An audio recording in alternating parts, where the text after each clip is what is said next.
Mhm.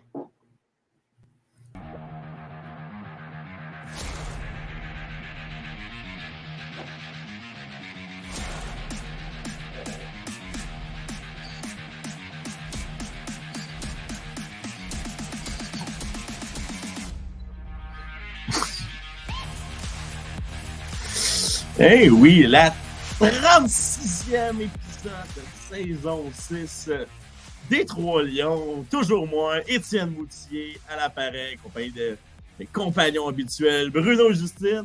Comment ça va? Ça va très bien. Et toi, Étienne? Ah, ça va. Hey, je suis brûlé aux haricots, là, ça roule, ça roule. Là. Non, mais on le sait, avant le show, on s'ostinait un peu parce que, tu sais, Justine, ça va pas très bien chez le tien en ce moment. Là. Mais, tu sais, c'est des choses qui arrivent. Ouais. Exact. Je reste fort là-dedans. Et toi, Bruno, au sommet de la première ligue anglaise, comment on sent? Je me sens bien, honnêtement, un peu désemparé du dernier match, mais quand même très satisfait. Puis je trouve que ça fait du bien, honnêtement. On peut déjà être couronné roi. Fait que je pense ça comme acquis, si on veut.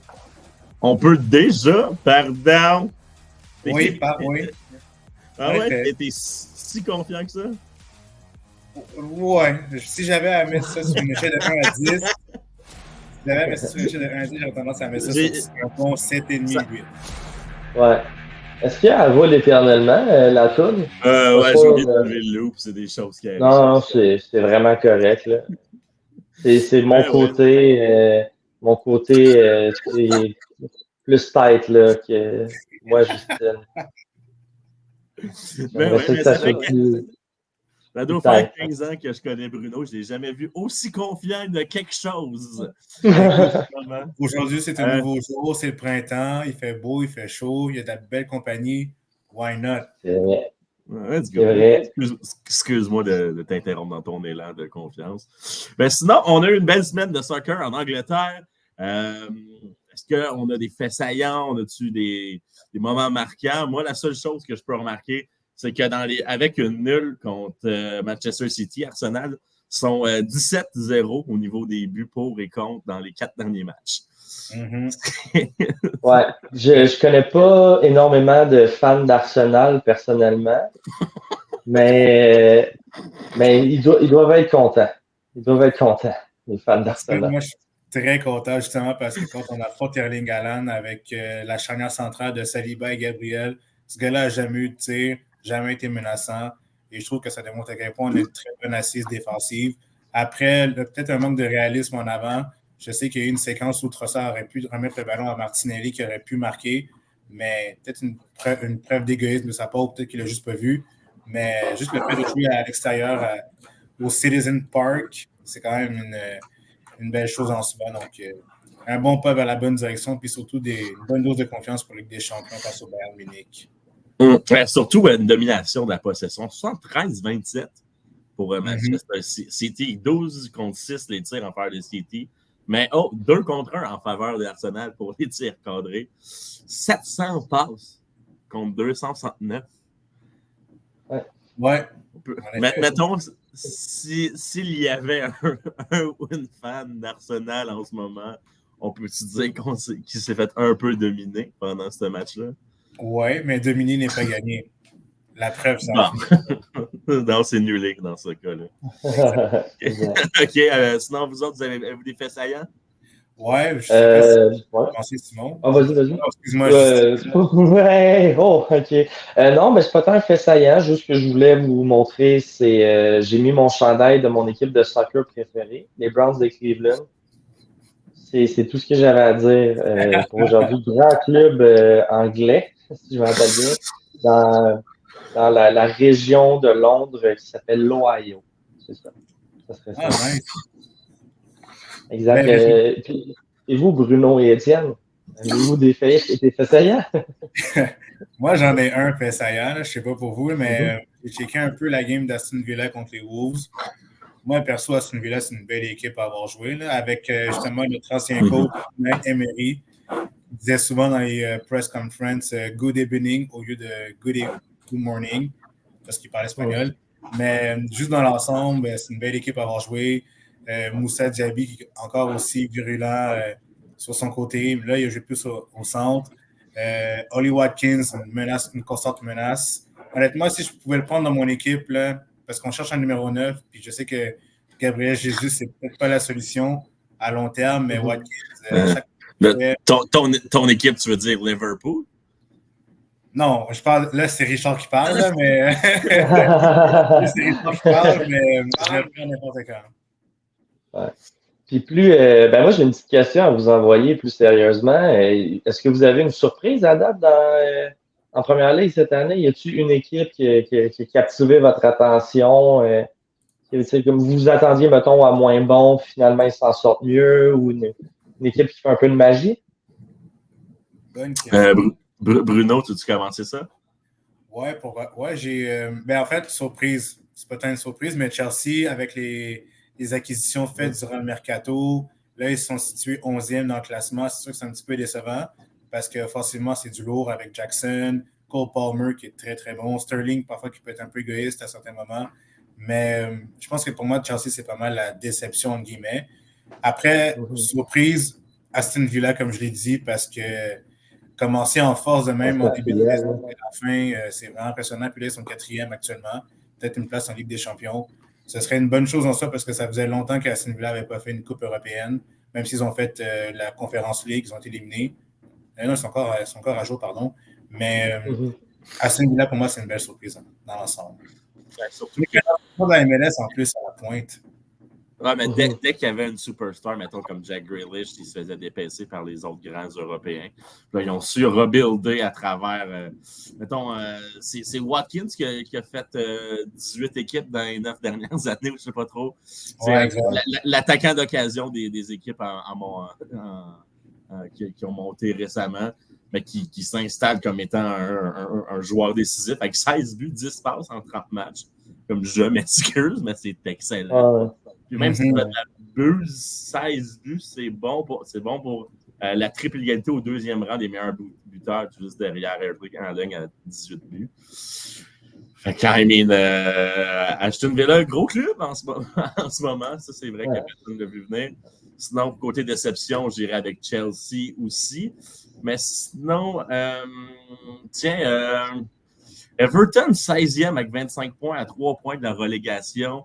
En plus, il y avait des points de déduction. Si je ne m'abuse, Everton, c'est pas le seul club anglais à n'avoir jamais été relégué. Ouais, exact. Ouais, exact. Fait qu'on a peut-être l'histoire devant nos yeux en ce moment, puis on ne le sait pas. Ouais. Ils ont encore la tête en dehors de l'eau, là, mais c'est sûr qu'ils jouent avec le feu en ce moment. Je pense qu'ils sont 16e ou quelque chose comme ça. Ils sont exactement. OK, bon, mais quand même, par exemple, je regarde les 4 clubs qui sont en dessous d'Everton, puis je sais pas comment Everton pourrait faire pire qu'eux.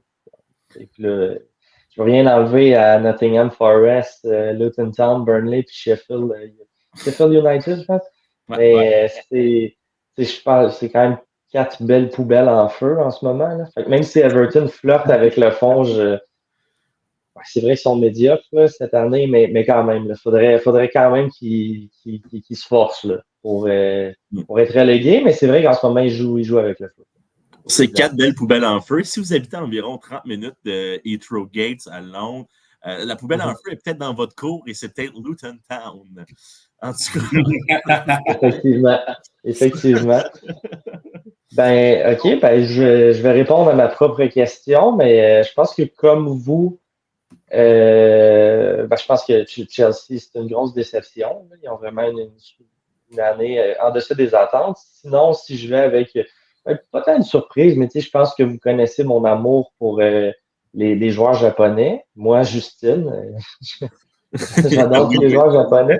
C'est sûr qu'en ce moment, à Brighton, avec Mitoma, c'est une équipe que j'aime bien suivre. En ce moment, en tout cas, dans mon ranking de début d'année, je ne les avais pas nécessairement à cette position-là. Puis je suis agréablement surpris. Je veux dire ça. Mais c'est un bon club. Là. C'est pas tant une surprise puisque je suis content que le joueur japonais, Mitoma, s'en sorte très bien là. En ce moment. Ça serait ça. L'avis de Justine. L'avis de Justine. Mais surtout, on tient, nous, les Trois Lions, à rappeler que Brighton est une station balnéaire. Quel de me dire, je me rappelle qu'on a souvent tiqué là-dessus. Déjà, on a dit ça souvent. Oui, bien joué. Ouais, Station balnéaire. Ouais. Ça va Sinon, être le nom de l'épisode. Richard, t'avais-tu le classement pas loin? Ouais, j'ai le classement. Est-ce que tu pourrais nous en faire la lecture, Bruno? En effet, donc on va commencer du premier jusqu'au dernier. Donc, avec 67 points, tu as Liverpool, suivi d'Arsenal avec 65 points, Manchester City, Aston Villa en quatrième place, Tottenham, pardon, Manchester United. Oui, c'est un hasard que ça arrive à Tottenham, tout ça. Ouais, hein, on se demande pourquoi. Hein? Manchester United en sixième position, suivi de West Ham en septième, Newcastle, Brighton, Wolves, Chelsea en 11e place, suivi de Fulham, Bournemouth, Crystal Palace, Brentford, Everton, Nottingham Forest, Luton Town, Burnley et Sheffield United. Ouais. Ça fait l'horizon de tout ça. Sinon, pour la cause, on a parlé des buteurs, mais Erling Haaland toujours premier avec 18 buts, suivi de Solanke, Salah et Watkins avec tous les trois 16 buts. Et pour conclure le top 5, qui n'est pas un top 5, Jared Bowen et Heung-min Son avec 15 buts chaque complète le palmarès. Pour ce qui est des passes décisives, il y a Kieran Trippier de Newcastle avec 10 passes décisives. Triple égalité avec Ollie Watkins, Pascal Grob. Et pour compléter le top 5, on a Mohamed Salah et Pedro Neto avec 9 passes décisives chaque. Et sinon, ben, pour la petite histoire, 2 seuls joueurs ont un carton rouge et plus. Et ça, Olivier McBurney et Yves Bissouma avec 2 cartons rouges en ce moment qui mènent à ce niveau du désastre dans la première ligue anglaise. J'ai peut-être une question. J'ai peut-être une question d'abord pour vous. Vu qu'on est des grands connaisseurs et connaisseuses de la première ligue, est-ce que vous pensez, vous, que Haaland va battre tous les records de tous les temps de la première ligue? Je ne penserais pas. Là. Cette saison-ci, c'est un peu plus compliqué. Il est revenu de blessure. Il s'est fait pocket par Saliba et Gabriel lors du dernier match. L'année passée, ça a été vraiment une saison où il a vraiment tout sauté. Mais je pense que là, maintenant, vu que les adversaires le connaissent, la Premier League qui monte de plus en plus en puissance, le niveau de jeu qui est encore plus fort, je trouve que là, maintenant, Haaland, c'est un peu plus compliqué, même si ça reste un attaquant hors pair. Mais n'empêche, la prestation qu'il nous a livrée face à Arsenal, quand tu t'attends à ce que les grands joueurs se lèvent face à des grosses équipes, il ne l'a pas fait, malheureusement. Je pense que cette fois-ci, c'est peut-être pas la meilleure des saisons que Haaland a, même si ça reste, ça reste un excellent joueur.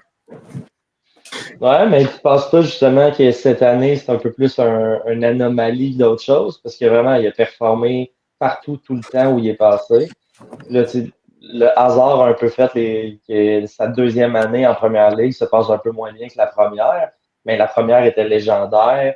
Comme tu as dit, il revient de blessure. Est-ce que tu penses qu'il va prendre la forme et il va redevenir le meilleur joueur au monde, possiblement? Le meilleur joueur au monde, c'est tellement subjectif, mais... Ben, c'est ça, j'étais comme, mais qui là, en ce moment, là?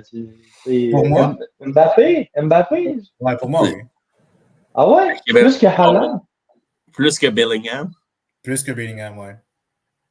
Pour moi, oui? Ouais, vraiment. Parce que moi, je peux pas concevoir que le meilleur joueur au monde joue pour le PSG. Ça se peut juste pas. Mettons, là, dans un monde alternatif, où genre, t'es un frère, là, on va l'appeler Christian, là, puis il serait fan du Paris Saint-Germain, là, puis qu'il y a le meilleur joueur du monde, dirais-tu quand même que c'est un peu un gâchis en ce moment que Mbappé est au PSG? Parce que non. Hein, tu peux pas être le meilleur au monde puis jouer contre l'AS Versailles ou je sais plus trop. Non, c'est sûr. C'est sûr que c'est moins sexy là, sur papier. De genre, il a fait 5 buts contre qui? Contre 3. Contre Potier les Vignobles, je sais pas. Ouais, c'était tellement difficile en Coupe de France. On a réussi à gagner 3-0. C'est sûr que c'est pas comparable à la Premier League, on s'entend, là, mais quand tu regardes ses prestations des champions, faire un triplé en finale du monde. Oui, mais ça, c'est un comparatif qu'on peut pas avoir. Ce gars-là, quand même, c'est Mais c'est un comparatif qu'on peut pas avoir parce que, justement, genre, Alan peut pas se prouver sur le plan international à cause qu'il joue pour la Norvège. Tu sais, la France qui a comme une valeur marchande de, je sais pas, 2 milliards de dollars. J'exagère, là, je pense que c'est plus 1 milliard, là, mais tu sais, que le club en entier vaut à peu près 1 milliard pour l'équipe de France. Et c'est sûr que l'équipe qui 1,21. entoure 1,21, c'est l'équipe qui entoure Mbappé est quand même pas mal plus intéressante que Bjorn Janssen qui fait des passes à Haaland. Tu sais. Fait que, je sais pas, tu sais, je pense que c'est difficile de comparer quand on regarde, mettons, l'aspect international, mais si on regarde vraiment juste en club, je trouve que Haaland est quand même plus intéressant. Là. Puis il a pas eu peur, il a pas fait chier non plus pour aller en Angleterre jouer. Là. Mbappé, ça fait combien d'années qu'on dit qu'il est supposé plus être là? Deux, trois faciles. Là. Ouais, puis qu'il y a comme 1 million de rumeurs, puis à chaque fois, il est obligé de sortir dans Le Parisien pour dire Oh, Paris, c'est ma ville. C'est comme OK, là. Je sais pas. C'est peut-être juste moi qui se fâche, là, comme Justine le fait. C'est juste que pour faire un pouce là-dessus, en termes de communication, Mbappé est meilleur selon moi que Haaland pour exprimer son opinion par rapport à savoir contourner les questions, de même qu'il y a eu une entrevue il y a peut-être 1 semaine et demie à savoir si son transfert au Real Madrid était vraiment officiel, mais on sait tous que c'est officiel, mais Mbappé a voulu acquiescer. Il a juste répondu par une question à savoir si vous, les journalistes, si vous savez que c'est vrai ou pas. Ça, là-dessus, je trouve que c'est quand même bien joué de sa part. Il y a une très bonne équipe derrière lui.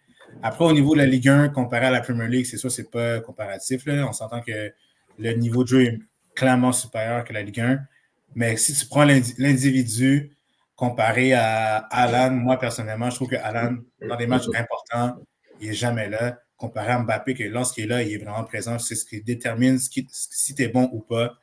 Pour aspirant à être un meilleur joueur de foot, il faut que tu sois bon dans chaque match, que ce soit les matchs les plus faibles comme les matchs les plus importants. Quand tu claques un triplé face à l'Argentine, pour moi, ça en dit beaucoup. Je ne sais pas que Alan avec la sélection norvégienne, c'est faible. Il y a des très bons joueurs autour de lui, Odegaard, Oscar Bob et autres, Antonio Nusa, mais quand même, l'échantillon est faible, selon moi, comparé à Mbappé, qui a, selon moi, plus de potentiel. Et une coupe du monde, au passage. Ouais. Je respecte ton choix, Bruno. Merci beaucoup, Justine. Il n'y a jamais eu autant de belle cohésion dans les Trois Lions. Sinon, Justine, aurais-tu une petite chronique, une petite rubrique pour nous autres, un petit quelque chose? Oui, en fait, j'ai décidé de faire le top 5 de mes joueurs préférés ayant foulé le terrain de la Première Ligue, à mon avis, à moi, Justine. Donc, c'est mes joueurs, mon top 5 de mes joueurs préférés en Première Ligue. Est-ce que vous êtes prêts? On est prêts. Oui. OK, parfait. Encore là, c'est un top 5 qui est mon top 5 à moi. Je force personne à aimer ces joueurs-là. Mais c'est le top 5 des joueurs préférés de Justine Lompré de tous les temps. Donc, en 5e position de tous les temps en Première Ligue, j'ai décidé de choisir Nigel Reo-Cocker. Ces années à Aston Villa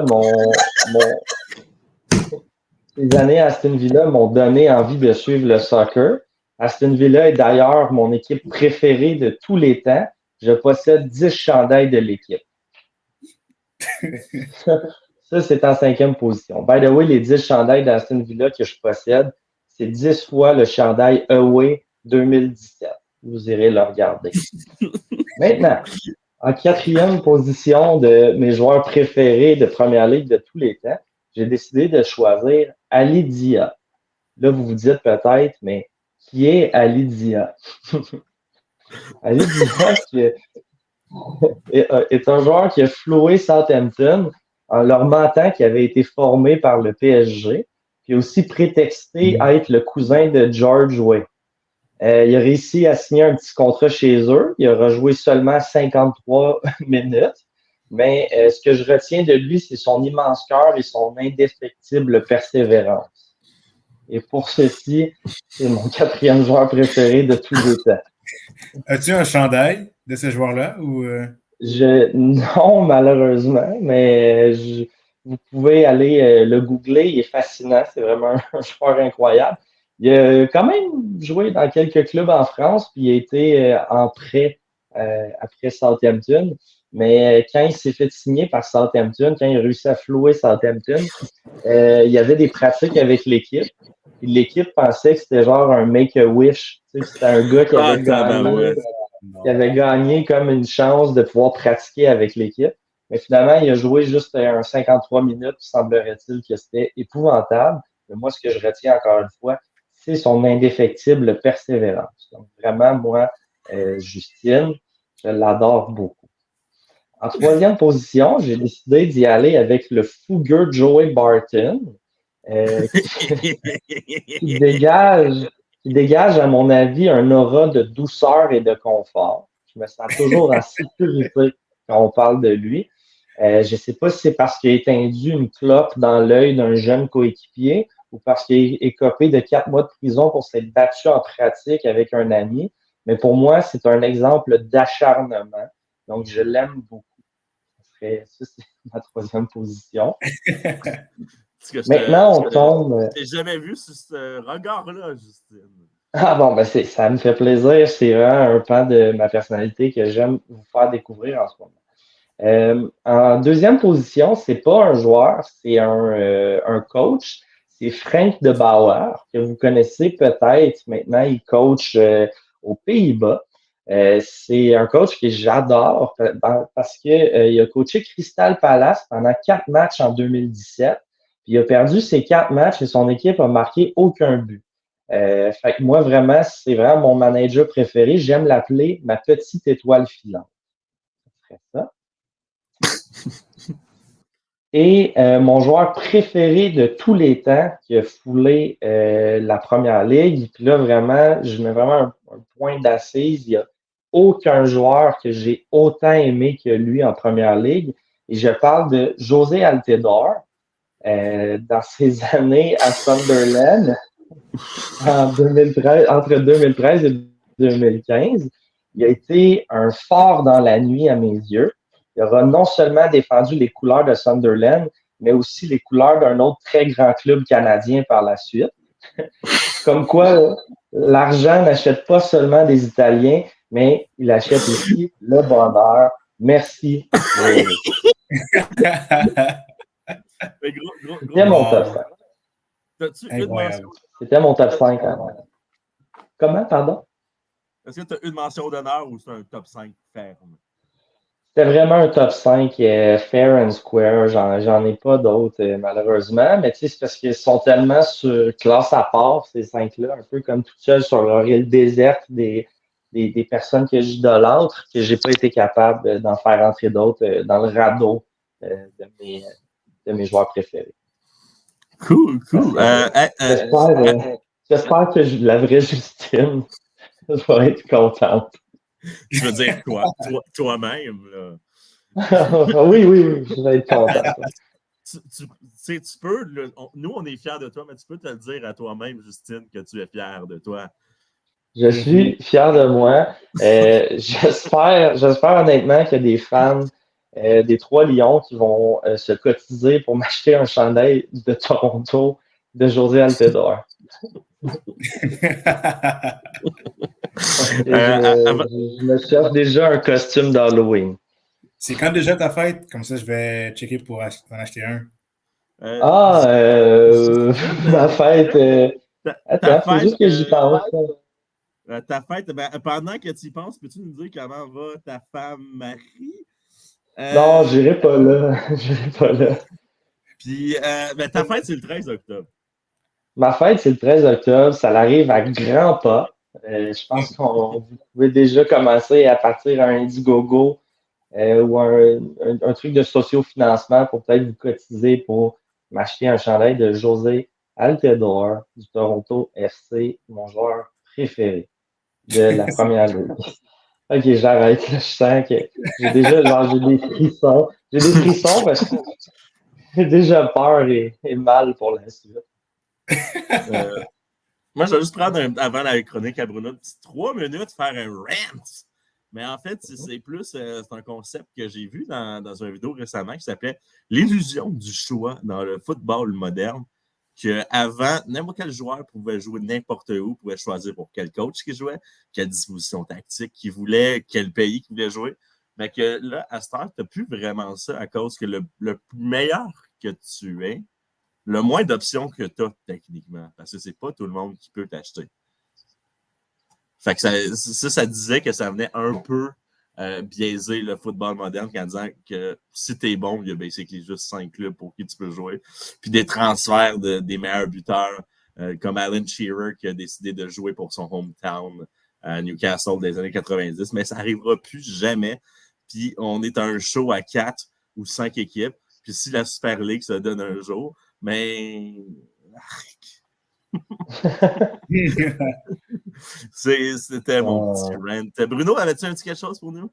Ouais, en fait, j'ai préparé un petit 18, parce que je dis 18, mais j'en ai rajouté comme au moins une vingtaine. Là, mais j'ai fait un 18 des joueurs qui sont exclus du top 6, dans le fond, les grosses équipes de la Premier League. Donc, mais là, dans le top 6, même s'ils ne sont pas là cette année, est-ce que tu considères Chelsea dans le top 6? Ouais, c'est ça, mais quand je parle du top 6, je parle de l'histoire derrière le club. Mais ouais, Chelsea. Ça serait Liverpool, Arsenal, Man U, Chelsea, Tottenham et Manchester City. Manchester City, exact. Donc là, mon dispositif tactique est un 4-2-3-1. Vu que Justine, tu es une amoureuse de Aston Villa, ben, j'ai décidé de mettre un joueur en avant, qui est Emiliano Martinez, qui est un ancien d'Arsenal, qui est le club préféré de Richard, justement. À droite, en défense, j'ai Kieran Trippier, l'ennemi juré d'un certain Mathieu Dastou. Lewis Dunk, en défense centrale, du côté de Brighton, et un certain Max Kelman, qui joue pour les Wolves, qui est un défenseur, selon moi, qui est très sous-estimé, qui est assez solide, de la même veine que Lewis Dunk, mais qui est, selon moi, un peu plus jeune également. Il y a beaucoup plus de talent et de potentiel. À gauche, ça, c'est une belle surprise parce qu'il ne joue pas beaucoup, mais c'est un joueur qui est très, très talentueux. C'est Valentin Barco du côté de Brighton, qui est arrivé de qui joue à Brighton, encore une fois, Brighton qui arrive à dénicher des pépites. En milieu défensif, plus en tant que relayeur, j'ai Joao Paulinho du côté de Fulham, qui aurait pu partir au Bayern Munich, mais ça a été avorté à la dernière minute pour une raison X. Je pense que c'est par rapport à des papiers ou avec une évaluation médicale. Ensuite, j'ai Ibrahima Sangaré du Nottingham Forest. En numéro 10, j'ai Eze du côté de Crystal Palace. Ça a été quand même dur comme 11 parce que honnêtement, il y a tellement de bons joueurs, mais j'ai essayé de faire ça le plus équitable possible. À Mohamed Kudus, qui est juste incroyable cette saison-ci avec West Ham, comme il a été bon avec la Ligue des Nations, avec le Ghana. J'ai Ivan Toney et j'ai un de Richard parce qu'il est congolais, donc j'ai voulu faire plaisir. J'ai Yoann Wissa à gauche qui a connu une très bonne saison avec Brentford et qui a marqué un but spectaculaire, je pense, il y a 2 semaines contre Chelsea, justement. contre Chelsea, pardon. Sur mon banc, j'ai Alphonse Areola, j'ai Ryan Ait-Nouri des Wolves, j'ai Paul Lopez, un autre joueur d'Aston Villa, Calvin Bassey de Fulham, Tariq Lamptey, j'ai Bruno Guimaraes, Pascal Gross de Brighton, Enciso, pardon, de Brighton à nouveau, Lucas Paqueta, Isaac. Lucas Paqueta? Ouais, j'ai mis Paqueta. Ouais. Mon Dieu, c'est comme la version hispanophone de Simon Paquette. J'aime ça. À vous, hein, mais sauf que lui, il est brésilien. Ok, pardon, portugaise ou brésilien. Ah, mais non, c'est pas très grave. Mon erreur. Mais non, c'est pas grave, Justine. T'as plein de qualité, là. Tout ça me fait le crâne depuis tantôt. J'ai également Solanke, Oli Watkins et Moussa Diaby. Ce qui complète mon 18, en guillemets, qui n'est pas vraiment un 18. Aurais-tu un coach pour cette équipe-là? Ouais, j'ai un coach, puis je pense que tu ne vas pas l'aimer, Mathieu, là, mais c'est Eddie Howe. Ouais, Eddie Howe, parce que justement, il fait du beau jeu, bon job avec Newcastle, puis honnêtement, il faut donner du crédit, malgré tout. Cette équipe-là finirait combien au classement? Cette équipe-là finirait combien au classement si elle n'existait pas vrai, selon toi? Cette équipe-là, c'est dans le top 10. Ça serait des bons cols bleus, des bons travailleurs, mais il y a quand même du potentiel, puis il n'y a pas vraiment de joueurs finis. C'est top 10. 10e, peut-être, 10. Une belle équipe de 10, du beau jeu à voir. Parfait, ça. J'avais pas ça. 10e position en ce moment, c'est les Wolves. Fait que, juste en haut de Chelsea. Ça me va. Ouais, ceux que personne veut, juste en haut de Chelsea. Ouais. Exactement. Exactement. Et on supporte ces paroles-là aux 3 Lions. Oh oui. Avais-tu fini, Bruno? Ouais, j'avais fini. Cool. Sinon, vu que j'ai un ami qui suit beaucoup la 2e division anglaise, j'ai envie de juste faire un survol de 2-3 minutes là-dessus, en rappelant que Sunderland a perdu 5-1 contre Blackburn Rovers cet après-midi. Mais c'est vrai, j'ai oublié de faire les matchs de la première ligue de cette semaine. Fait qu'on va y aller. Cette semaine, 4-3, 2-2, 3-3, 1-1, 2-1, 2-1, 2-0, 1-1, 2-1, 0-0. C'était les résultats cette semaine.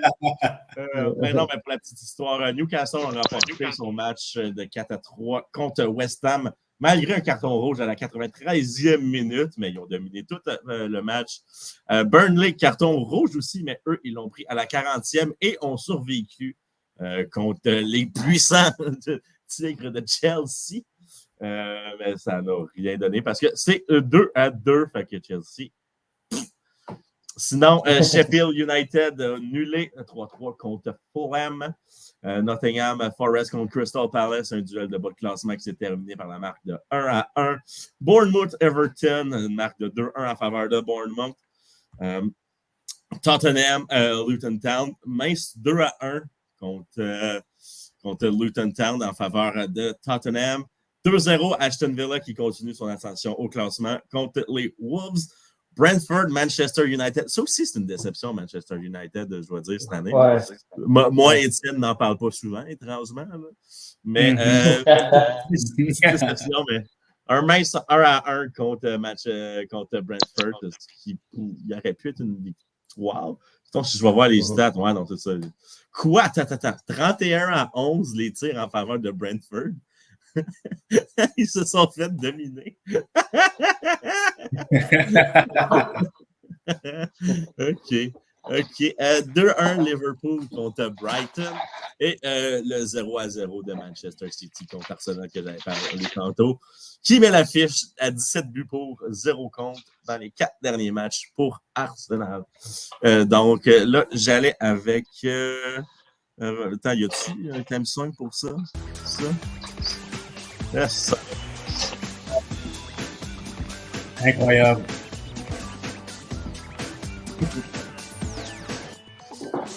Je sais pas, c'est pas vraiment mon show, fait je ne sais pas. Pour la petite histoire, il y a un duel à 3 pour la tête en 2e division anglaise. Leicester qui sont à 85 points, Ipswich Town qui sont à 84 points, et Leeds United à 83 points, et le 4e Southampton est à 74. Donc, on s'est rappelé que les 2 premiers, promotion automatique, et 3, 4, 5 et 6 se battent en play-off pour le spot vacant. Et 3, 4, 5, 6, c'est Leeds United à 83 points, comme j'ai dit, Southampton, West Brom Albion, Norwich City. Donc, ça risque d'être pas mal là-dedans parce qu'après ça, on tombe 7e avec Coventry City à 60 points. Et non, il y a un match en main, donc il y a 1 point de moins. Donc, ils sont toujours dans la course. Mais après ça, Preston et tout, ça commence à être un peu loin pour ça, surtout compte tenu le fait qu'il reste pas beaucoup de matchs en ce moment. Après ça, on tomberait à 9e avec Hull City, 10e Middlesbrough, 11e Cardiff, 12e Bristol City, 13e, j'ai pas envie d'en parler, 14e Watford, 15e Swansea City, 16e QPR, 17e Blackburn, 18 Stoke City, 19e Millwall. Millwall, ça fait combien de temps qu'ils sont en deuxième division? Ça fait un bail, là. Ouais, longtemps. Attends, non, ça c'est le genre de choses qu'il faut vérifier. Là. Parce que pour vrai, Millwall, c'est le genre d'équipe que j'ai toujours vu là-dedans, mais que j'ai jamais vu plus haut que. Ok, c'est juste depuis 2017-2018 qu'il avait-tu monté, quoi? Ah ouais. Ou il avait descendu? D'après moi, il avait descendu. Ouais. Je pensais que ça faisait plus longtemps, là. Je pensais que c'était genre le FC Bologne de la Championship. Ouais, mais Bologne reste en première division, au moins. Ouais, c'est vrai. C'est jamais des gros états. Mais d'ailleurs, ils ont gagné 3-0 tantôt, Bologne. Et là, si je Bologne sont genre 3e, fait qu'ils feraient comme la Ligue des champions l'année prochaine. Oui, ils sont 4e. Ils sont 4e en principe. En ce moment, sont qualifiés pour la Ligue des champions. Ou la phase de groupe, au moins. Là. Ouais, c'est fou. Ouais. Ça, vous savez ce que ça veut dire? C'est plus de joueurs flous. Ouais, plus de cash, plus de tout, puis plus de joueurs en prêt flou au CF Montréal. Ouais. Effectivement. On se rappelle quand même, c'est la petite parenthèse, là, mais de les voir au classement en avant de la Roma, mettons, de Naples, c'est quand même le fun à voir. Là. C'est un petit bombe sur le cœur. Bravo de jouer. En tant que Justine, là, je suis assez fier de notre capitaine fromage.